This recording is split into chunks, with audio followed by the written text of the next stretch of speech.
pertemuan lanjutan kita dari pertemuan kita yang lalu yang keempat dan pertemuan yang kelima dengan materi bentuk-bentuk BUMN.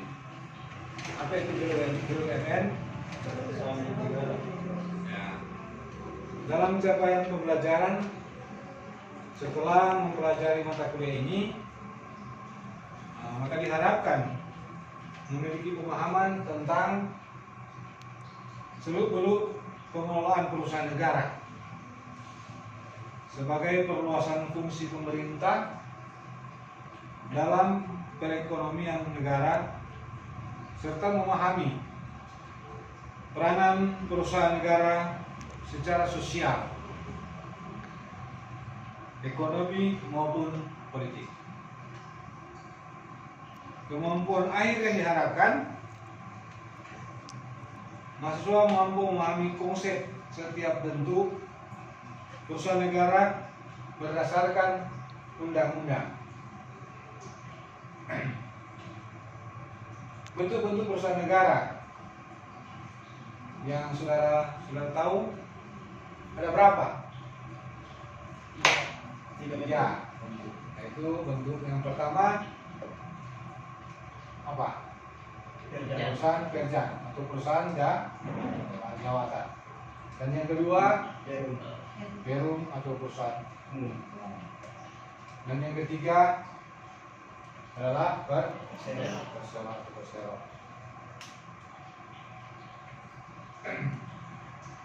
Perjan menurut Undang-Undang Nomor 9 tahun 1969, terus perusahaan negara yang didirikan dan diatur dalam ketentuan-ketentuan Indische Betriebswet atau IBR Stadblad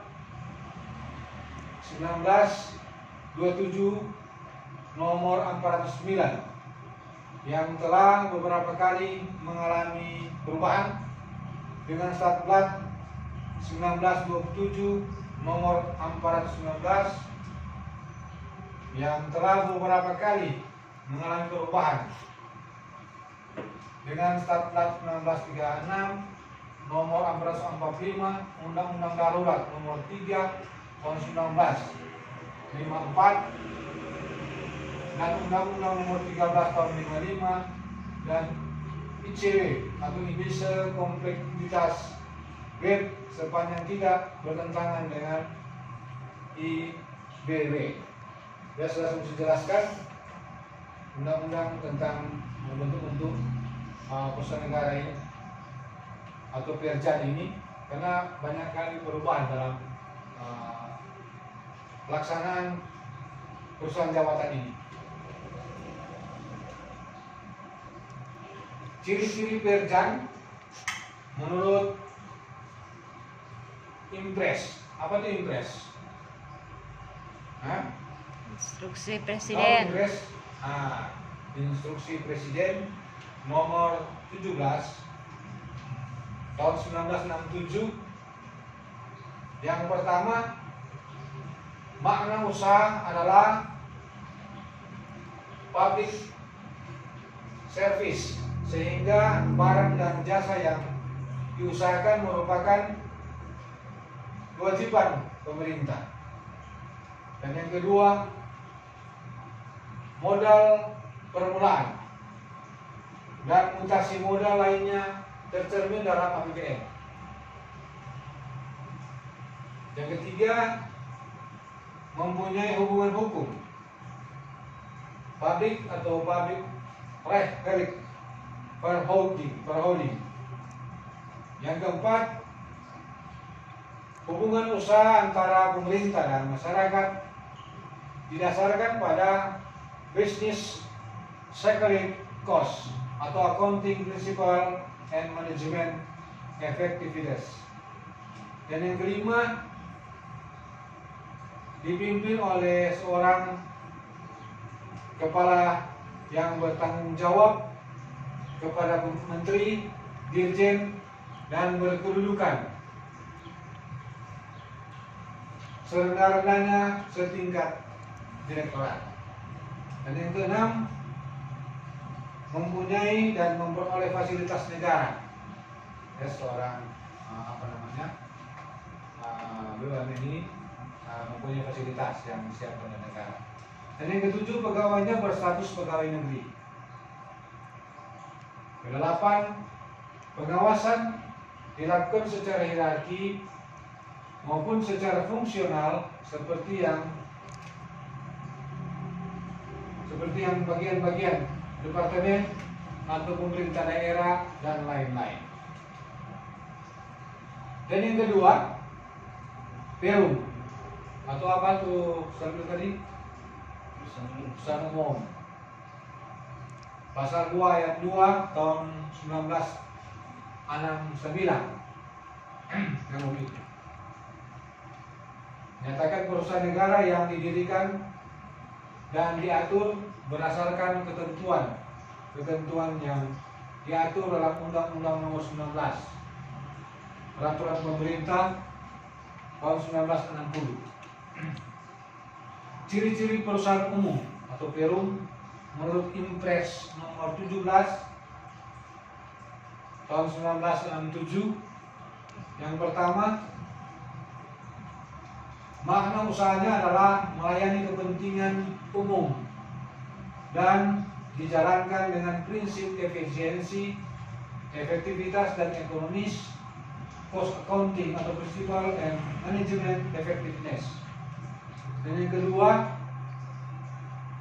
status dan penghasilan pegawai diatur sendiri dengan peraturan pemerintah di luar ketentuan-ketentuan bagi pegawai negeri. Dan ketiga, bergerak di bidang jasa vital atau public utilities. Yang keempat, tidak diperkenankan mempunyai anak perusahaan atau penyertaan kekayaannya dalam permodalan perusahaan lain. Jadi kalau sekarang sudah bisa, tapi kalau dulu tidak boleh. Dan yang kelima, dapat dituntut dan menuntut hubungan hukumnya diatur secara hukum, keperdataan atau privat right. Yang keenam, modal usahanya dimiliki negara dari kekayaan negara yang dipisahkan dan dapat mempunyai dan memperoleh dana dari kredit dalam dan luar negeri atau dari obligasi. Dan yang ketujuh, secara finansial harus dapat berdiri sendiri kecuali ada politik pemerintah mengenai tarif dan harga, maka akan diatur melalui subsidi pemerintah. Jadi ini banyak kali yang terjadi di finansial perusahaan umum, campur tangan politik dalam pemerintah sehingga tarif kadang-kala berubah-ubah. Dan bawah dan di atas. Yang kedelapan, dipimpin oleh seorang direksi. Pegawainya adalah pegawai perusahaan negara dan diatur dalam ketentuan tersendiri di luar ketentuan pegawai negeri dan lain-lain. Dan yang ketiga, persero atau perusahaan perseroan adalah perusahaan dalam bentuk PT seperti diatur menurut ketentuan Kitab Undang-Undang Hukum Dagang atau KUHD Satplat 1847 nomor 23, baik saham-sahamnya untuk sebagian maupun seluruhnya dimiliki oleh negara. Ciri-ciri persero menurut Impres nomor 17 tahun 1967, yang pertama, makna usahanya untuk mengumpul keuntungan, pelayanan dan pembinaan organisasi yang baik, efektif, efisien, dan ekonomis secara organisasi. Business cyclic, cost accounting principle, management effectiveness, dan pelayanan umum yang baik, memuaskan, dan memperoleh laba. Yang kedua, modal seluruhnya atau sebagian merupakan milik negara dari kekayaan negara yang dipisahkan. Dimungkinkan adanya joint atau mixed enterprise dengan swasta atau nasional dan atau asing, dan adanya penjualan saham perusahaan milik negara. Yang ketiga, status adalah badan hukum perdata yang berbentuk perseroan terbatas. Hubungan usaha diatur melalui atau menurut hukum perdata. Yang keempat, perseroan dipimpin oleh seorang direksi di bawah pengawasan dewan komisaris yang masing-masing bertanggung jawab kepada RUPS. Apa itu RUPS kan? RUPS apa? Tahu RUPS? Yang saya semua coba sebut RUPS, kemudian bisa memahami apa RUPS. Oh? Memahami RUPS? RUPS adalah rapat umum pemegang saham. Rapat umum pemegang saham ini yang paling menentukan dalam perusahaan perseroan atau setiap perusahaan ini menentukan di rapat umum. Rapat umum yang pemegang saham itu yang menentukan arah daripada perusahaan ini. Dia status pegawai sebagai pegawai perusahaan swasta biasa. Barang dan jasa yang dihasilkan bukan merupakan kewajiban negara untuk menghasilkannya. Yang keenam itu, harga tergantung mekanisme pasar. Dan yang ketujuh, melakukan kegiatan usaha yang bisa dilakukan swasta dan bukan semata-mata menjadi tugas pemerintah.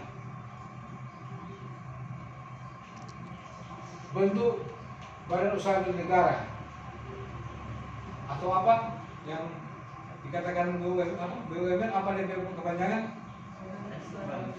Badan usaha milik negara. Menurut apa ini? Undang-Undang nomor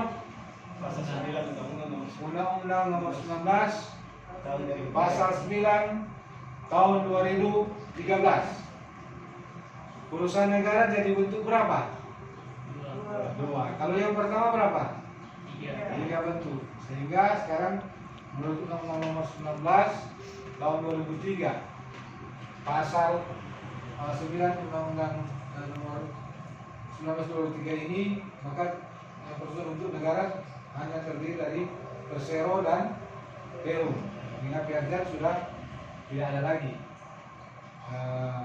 Oleh sebab itu perusahaan dari Perum disesuaikan ke perusahaan ke Persero dan Perum. Persero menurut Undang-Undang nomor 19 tahun 2003 badan usaha yang modalnya terbagi dalam saham yang seluruh atau paling sedikit 51% sahamnya dimiliki negara Republik Indonesia dengan tujuan untuk mengejar keuntungan. Dan kalau dulu belum ditentukan 51%, jangan ditentukan. Jadi mungkin pemerintah cuma 15% atau 35%, jangan diatur. Tapi menurut Undang-Undang nomor 19 tahun 2003, pemerintah mengatur bahwa saham dari pemerintah harus 51%. Dan dulu jangan ditentukan. Jadi pemerintah punya saham cuma 15%. Yang belum terjadi di mana itu Papua.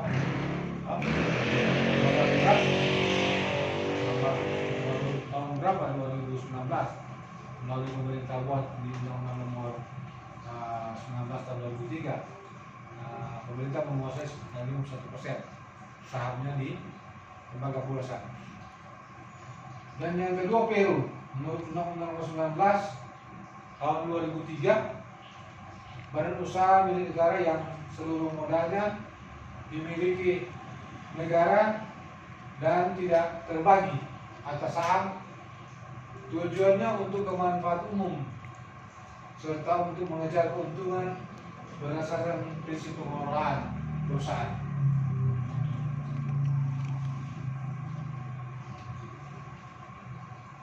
Perum menurut Undang-Undang Nomor 19 2003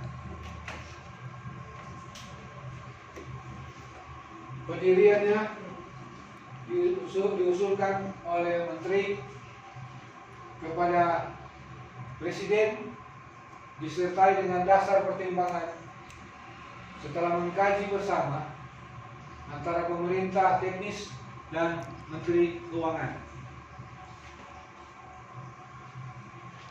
Dan yang kedua, maksud dan tujuannya adalah menyelenggarakan usaha yang bertujuan untuk kemanfaatan umum berdasarkan prinsip pengelolaan perusahaan yang sehat. Dan persero yang kedua, maksud dan tujuannya adalah menyediakan barang dan jasa atau jasa yang bermutu tinggi berdasarkan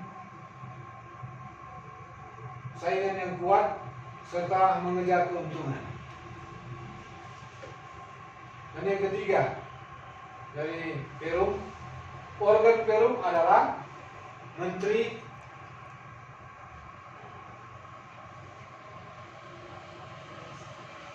Direksi, dan Dewan Pengawas.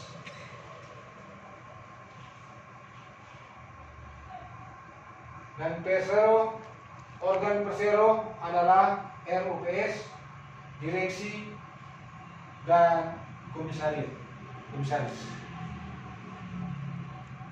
Keempat, pengangkatan dan pemberhentian direksi ditetapkan oleh Menteri sesuai mekanisme dan peraturan perundang-undangan. Sedang yang persero, pengangkatan dan pemberhentian direksi dilakukan oleh RUPS dalam hal Menteri selaku RUPS. Pengangkatan dan pemberhentian direksi ditetapkan melalui Menteri. Perum yang kelima, direksi wajib menyiapkan rancangan jangka panjang yang merupakan rencana tentang sasaran dan tujuan Perum dalam jangka waktu 5 tahun. Rancangan yang telah ditandatangani Dewan Pengawas disampaikan kepada Menteri untuk dapat pengesahan. Jadi ini rencana strategi sepanjang 5 tahun itu rencana strategi yang dia diusulkan oleh Dewan bagaimana pelaksanaan perusahaan selama 5 tahun. Dari rencana strategi yang jangka pendek, jangka panjang itu 5 tahun. Sehingga ada usulan dari Dewan untuk bagaimana proses menjalankan perusahaan tersebut. Dan yang untuk perseroan yang kelima, direksi wajib menyiapkan rancangan jangka panjang yang merupakan rencana tentang sasaran dan tujuan perseroan dalam jangka waktu 5 tahun. Rancangan yang ditandatangani Dewan Pengawas disampaikan kepada RUPS untuk mendapatkan pengesahan. Kalau di sebelah Menteri untuk mendapatkan pengesahan, tapi kalau di perseroan yang dapat pengesahan RUPS untuk mendapat pengesahan dari RUPS dari rapat umum pemegang, jadi disampaikan ke rapat umum pengesahan pemegang saham bagaimana proses pelaksanaan perseroan dalam menjalankan perusahaan. Yang kelima, 6 kan? 6. Direksi wajib menyiapkan rancangan rencana kerja dan anggaran perusahaan yang merupakan penjabaran tahunan secara singkat, jangka panjang, rancangan kerja dan anggaran wajib disampaikan kepada menteri untuk memperoleh pengesahan. Dan dalam persero yang keenam, direksi wajib menyiapkan rancangan rencana kerja dan anggaran perusahaan yang merupakan penjabaran tahunan, rencana jangka panjang, rancangan kerja dan anggaran wajib disampaikan kepada LPS untuk memperoleh pengesahan. Terus ini ada rencana kerja itu ada rencana jangka pendek, rencana jangka panjang. Jangka pendek biasanya jangka 1 tahun, toh jangka panjang itu 5 tahun. Sehingga dia tetapkan pengesahan dari menteri, dari Perum. Kalau dari perseroan, dia dari rapat umum pemegang saham yang menentukan itu. Yang berikut, yang ketujuh, dalam Perum.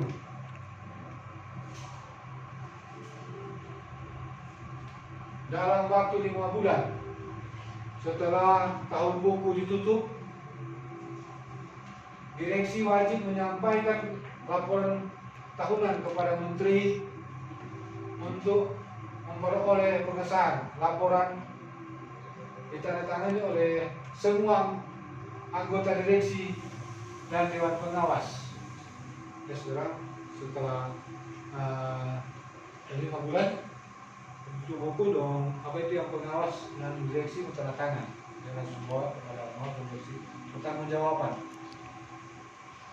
Yang ketujuh dari persero, dalam waktu 5 bulan setelah tahun buku ditutup, direksi wajib menyampaikan laporan tahunan kepada RUPS. Terus dia laporkan kepada rapat umum pengawas pemegang saham bahwa inilah hasil kerja kelam selama 1 tahun. Untuk memperoleh pengesahan laporan ditandatangani oleh semua anggota direksi dan dewan pengawas. Dan yang ke-8, pengangkatan dan pemberhentian anggota dewan pengawas ditetapkan oleh menteri dengan pengawas bertugas mengawasi direksi dan menjalankan kepengurusan Perum serta memberikan nasihat kepada direksi. Dan perseroan yang ke-8, pengangkatan dan pemberhentian anggota komisaris dilakukan oleh rapat umum pemegang saham dalam bertindak selaku LPS. Pengangkatan dan pemberhentian komisaris ditetapkan oleh menteri. Komisaris bertugas mengawasi direksi dalam menjalankan kepengurusan perseroan serta memberikan nasihat kepada direksi. Demikianlah materi kita saat ini, dan kami harapkan kepada mahasiswa mengenai materi yang telah disampaikan ada pertanyaan atau yang ingin mengetahui apa yang belum dijelaskan, belum memahami, sehingga kami mengharapkan para mahasiswa untuk dapat bertanya apa yang maksud dari badan usaha negara apa dan sebagainya yang kurang jelas. Coba dari adik-adik mahasiswa gimana? Ya. Ya baik, terima kasih kesempatan yang telah diberikan. Terkait dengan ciri-ciri umum dalam Impres atau Instruksi Presiden nomor 17 tahun 1967, poin keempat, tidak diperkenankan mempunyai anak perusahaan, menyertakan kekayaannya dalam permutaan perusahaan lainnya. Digaris bawahi bahwa sekarang sudah diperbolehkan. Nah, undang-undang ini ini kan atas perubahan daripada Undang-Undang Nomor 19 Tahun 2003 Pasal 9 dalam bentuk-bentuk BUMN umum. Nah, yang jadi pertanyaannya, yang sudah diperbolehkan itu dalam perubahan Undang-Undang Nomor 17 Tahun 1967 itu dia diperkuatkan dalam Undang-Undang Nomor 19 Tahun 2003 itu di bagian mana yang sudah diperbolehkan. Itu. Nah, itu yang pertama. Terus yang kedua, di dalam pasal 9 Undang-Undang Nomor 19 Tahun 2003. Nah, saya lupa poin keberapa tadi, menyangkut dengan kekayaan atau perusahaan yang harus dikelola untuk menguntungkan negara itu 51%.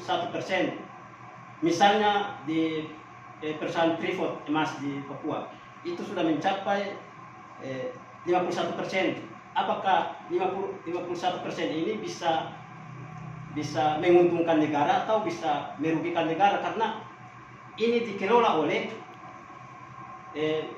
negara asing, namun yang mempunyai tambang ini milik Indonesia, sama halnya dengan dalam Undang-Undang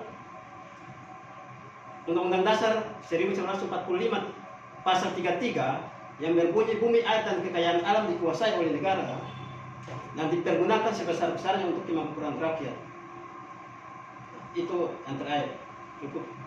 Terima kasih, saya kembali. Oke, masih ada pertanyaan? Kalau ada pertanyaan, silakan. Saya sudah mau jawab satu kali, toh. Kurang 3 menit. Oke, saya akan menjawab mengenai tadi yang menjawab pertanyaan pertama mengenai sudah bisa dirubah kan? Ciri-ciri umum. Ciri-ciri umum, toh. Ciri-ciri umum. Menurut Undang-Undang Nomor berapa tadi kan 19 kan tahun 1967 itu 9 kan 67. Memang pada waktu kalau bentuknya peraturan pemerintah nomor 9 tahun 1967 itu sudah banyak kan tadi banyak perubahan-perubahan, sehingga dalam perubahan-perubahan itu ada kebijakan-kebijakan pemerintah yang merasa bahwa ketika dikelola dengan berdasarkan itu plat yang saya jelaskan tadi itu banyak yang merugikan negara, sehingga ada kebijakan-kebijakan pemerintah yang diambil dalam plat nomor berapa menguntungkan daripada negara, jadi sehingga boleh ada perubahan. Kalau dulu nggak bisa, memang harus patok perusahaan negara begitu di model. Tidak ada perubahan sama sekali. Sehingga pada tahun juga 2003 itu toh perubahan total, karena itu perusahaan negara itu seperti saya kasih contoh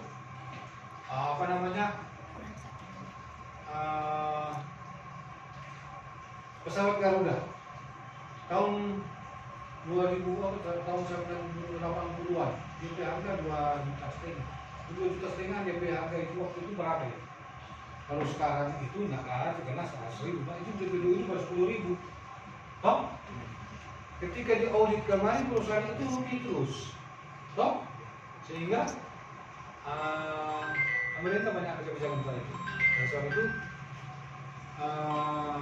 mengadakan perubahan itu kalau kebijakan pemerintah sesuai kegiatan dari perusahaan itu sendiri. Dan setelah di 2017 itu 2003 itu banyak terjadi perubahan, sehingga ada yang di merger masuk kepada perusahaan yang baru. Dan saya bilang tadi di perusahaan jawatan itu kan terkenal dulu ada kereta jawatan kereta api, dan yang berikut adalah kantor pengadilan, itu perusahaan jawatan begitu. 30. Sekarang dimasukkan kepada Perum dan Bea Persero. Kira-kira boleh memahami sampai situ jawaban dari Sir yang singkat dan